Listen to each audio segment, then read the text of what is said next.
today on 3 measures that I think will have a material impact on our farming future. 1. Changes to de-linked farm payments. 2. Changes to employers' national insurance contributions. And 3. Changes to inheritance tax. First, there are many farmers who are really worried about how they are going to pay their rent. And they're really worried about how they're going to pay their rent. Because this budget, the de-linked farm payments have now been capped at £8,000 next year. Fellow farmers, you are right to be angry. I'm a Labour peer, and I'm ashamed and I'm embarrassed that the government that I support is treating you so shabbily. We all know you've been hit.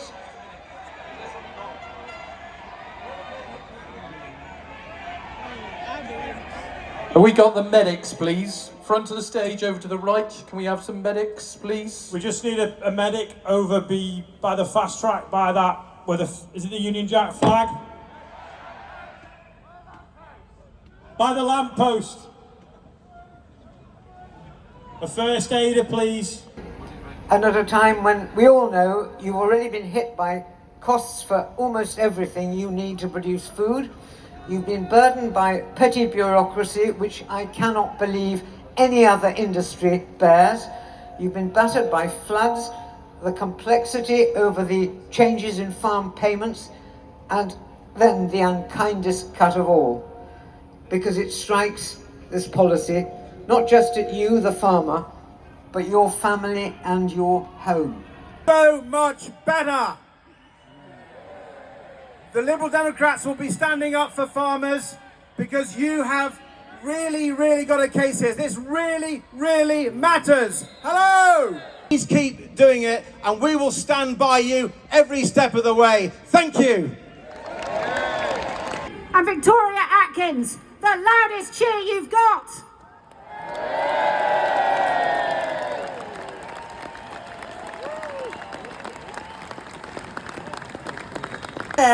And it is going to destroy farming as we know it.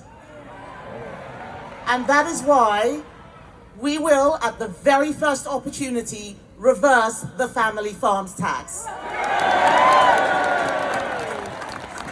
I have here with me Victoria Atkins and Robbie Moore. They are the shadow ministers who are watching what the Department for the Environment, Farming and Rural Affairs is doing. They're watching the Treasury. We are the team that are working for you. We know the burden that farmers are carrying. A lot of people think that farming is just a business. It is not just a business. It is a way of life. It is about family. It is about the land. It is about the environment. It is about our food. We cannot survive without you. I want you to know that we have your backs. That we give to young in my constituency. We are going to make sure that you have a future. We are doing this for you. It is not about us. This is about you. This is about making sure that your way of life continues, that our way of life continues. Farming is the backbone of this country. Without it, we cannot survive. We know that we haven't always got it right, but this policy is so obviously unfair, so obviously cruel. We will do everything we can to make sure that in a few years' time, if they do not U-turn now, we will reverse this tax. Thank you, everybody. Doesn't like the public gaze, doesn't like public speaking. We don't know if he's going to make it on the stage, so could we all give him a big cheer to make sure he does make it onto the stage? Everybody cheer!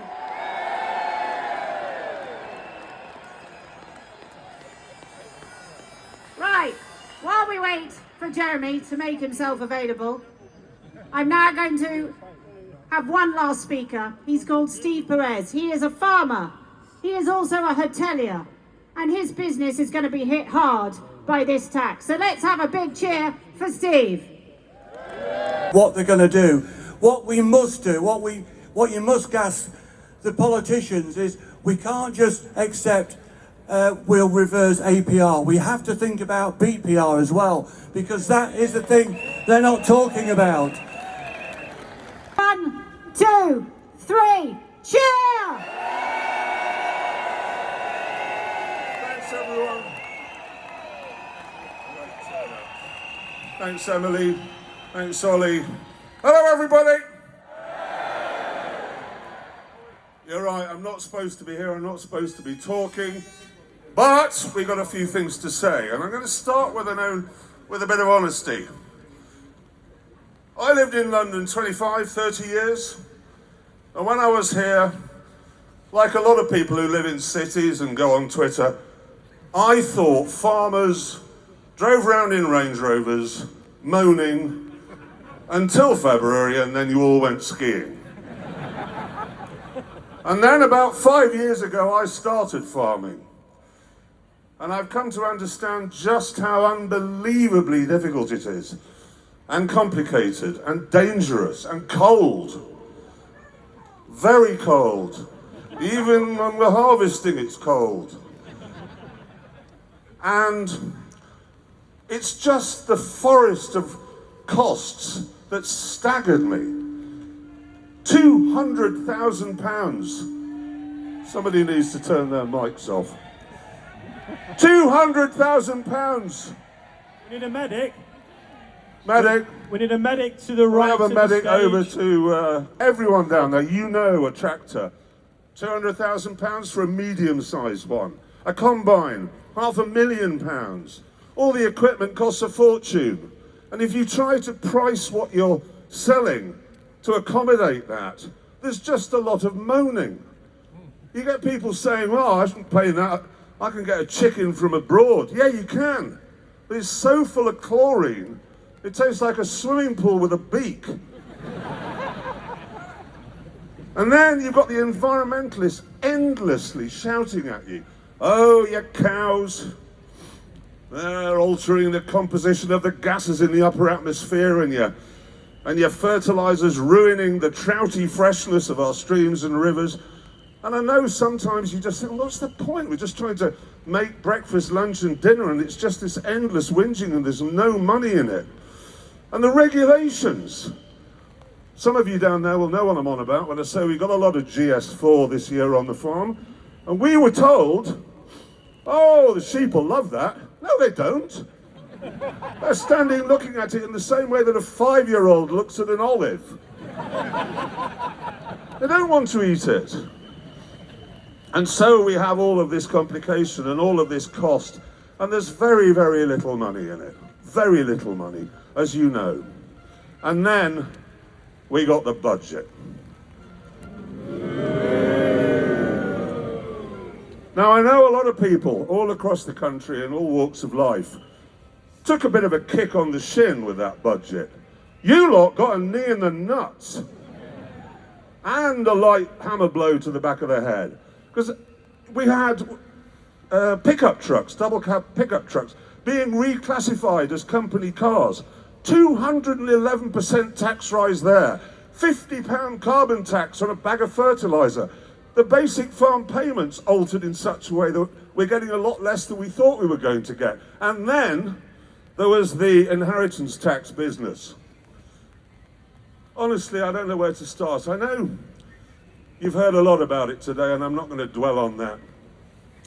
I will just say this. Rachel Reeves has told us, what is it, 72%? 72% of farms are going to be unaffected by this. I've just been interviewed by Victoria Derbyshire for Newsnight. Let's see if we can educate her here, if she's still around, Victoria. How many people here, if you'd raise your hands, are from a family farm? I want to see, right. I hope we can see that. I hope we've got our cameras from the show up high to see. That's a lot of hands. Now, keep them up, and I want you to lower them if you think, and you've had time to work this out, you think you're going to be unaffected by the changes to APR and BPR. Put your hands down if you're going to be unaffected. Thank you. My case rests. So, since when was the BBC the mouthpiece of this infernal government?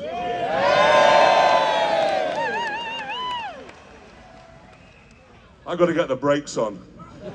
The trouble is I'm off my tits on codeine and paracetamol up here. I don't know what I'm saying. But I do want to finish, if I may, with a message to the government. I do. Not a shouty one, it's this.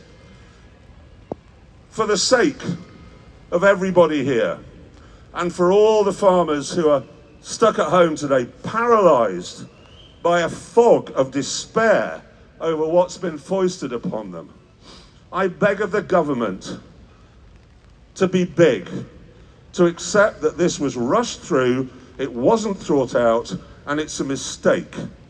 That's the big thing to do, admit it, and back down. Thank you, everybody. Have a great day.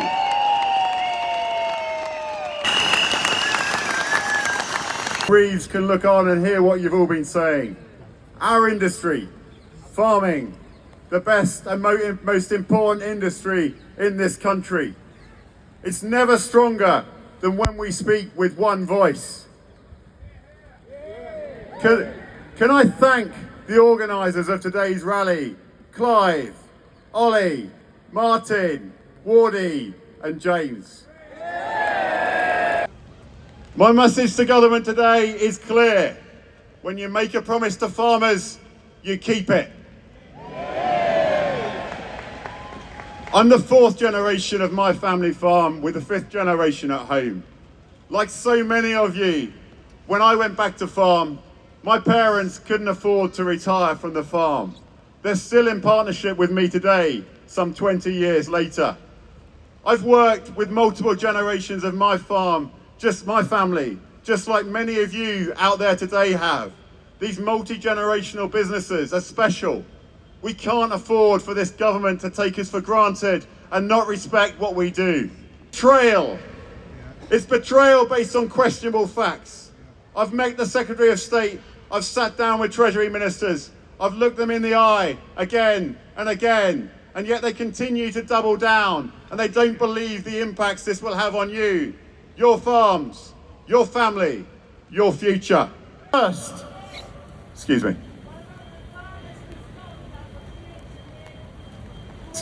can we just, right, can I give you 2 jobs, please? The pressure this is putting on the farming industry. The mental health toll on our industry was already at record levels. I am seriously concerned, as many of you are here, about the impact that this has. It's very far-reaching. When you're back on your farms tomorrow, pick up the phone to a friend, a neighbour, somebody that you haven't seen for a while, or that was a bit below par last time you saw them. Have a yarn. Make sure they're okay. And secondly, please do write to your MP. You may laugh at me, but they are elected to represent you. They must have heard today the impact that this will have on you, your farms, your future, your family. We are fighting for you every single day. You won't give up. We won't give up. The government must change course. They've simply got this policy wrong, and every meeting I go in, whether you're an NFU member or not, I carry you into that room with me, and we will do our best to fight this awful policy. Thank you very much.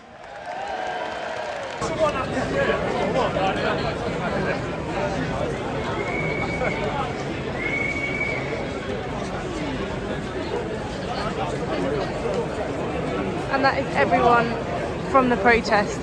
We couldn't march because there were so many people, and I've just got up here and a lot of people are clear because it's taking about half an hour to get out the crowd, but look how many people are here.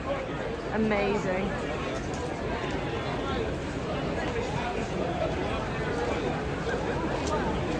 What a brilliant, well-organised event we've just been to. It was incredible. We had everyone from Ollie Harrison, Jeremy Clarkson, MPs from Conservative Party, Lib Dems. It was very well done, and I do hope the government will look at this a little bit more in detail, and if not, it looks like farmers are very, very willing to fight for this. So please look at it. I'll put some videos in now, some amazing speakers, especially lady speakers as well. But it was great. I'll get Mum and Dan's views on the event soon, but I hope you enjoy watching what I listened to. It was amazing, some of the speeches that came out. Just made it back to the car now. So what did you both think of the day? Fantastic. I think all the organisers all congratulate themselves on a job well done. Quality of speakers amazing. I think we do need a whole cross-party initiative to get this thing overturned, and the sooner the better. I think it was a brilliant, well-organised event, and there was loads and loads of farmers there. What do you think? I thought that was brilliant. It was brilliant to see the opposition party leaders come out. I thought that was excellent. Liberal Democrats, Conservative.